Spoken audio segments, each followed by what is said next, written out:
Sebič in Zoran Dragič v finalu zabijanja. Serena, oznak za začetek Zorana. Najprej Zoran Dragič. Pomaga mu Damjan Močnik. Verjetno bosta tole vajo ponovila še enkrat. Krajinska žoga za Zorana Dragiča. V tretje gre rado, ali res? Nevedno. Zoran, ja, še nisem svoj igralca.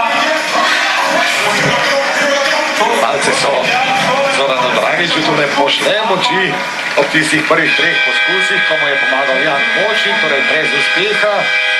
In mogoče ima sedaj v njegovi akciji njegovi nasledniki, sicer s pomočjo prožne ponjave, da so na tekči morci, na katerih bi se s terminom kar strinjali, zahtevno zabijanje, čeprav s pomočjo prožne ponjave. Poglejte še enkrat. Mičo. Se javi kdo? Tole imamo nekaj kandidata. 2, 3. Zdaj ima kdo misli? Napovedovalec izziva koga od gledalcev, da bi ponovil, to je ta Mičo, ki bo poskusil tisto, kar je pravil Marko Milič pred 12 leti. To je res, ne? Poglej, Mičo Ilič. Mičo Ilič. Ja, tako je, ne? Vse ima svojo simboliko nocoj. Igro črtuje na njegovem dresu. Preskakuje obol Mičo Ilič. Tisti Mičo je šel pač ven in zdaj ostalo Milič.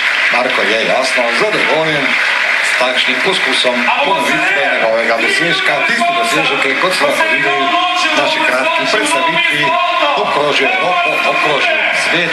Spomnim se, da so ga pokazali tudi na televiziji CNN leta 1995. No, zdaj pa poglejmo, ali bo Milič, ali če hočete Mičo Milič, uspel preskočiti tale avtomobil, teda je bil zelen, sedaj je rumen, vendar težavnost je takšna, kot je bila pred 12 leti. To je kar zahteven podvig za Miča Iliča.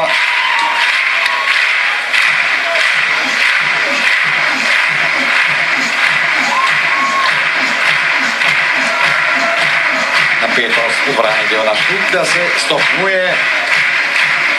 Mičo Ilič v akciji. Bravo, bravo, v prvem poskusu Mičo Ilič preko avtomobila, tako kot pred leti Marko Milič. Kar mnogo skeptikov je bilo, ali bo Mičo Ilič uspel, vendar videli ste odlične telesne sposobnosti Miča Iliča, ki je takole v prvem poskusu uspel v tem res zahtevnem zabijanju. Mora biti eden vrhuncev nocojšnjega večera v dvorani Milana Štuklja.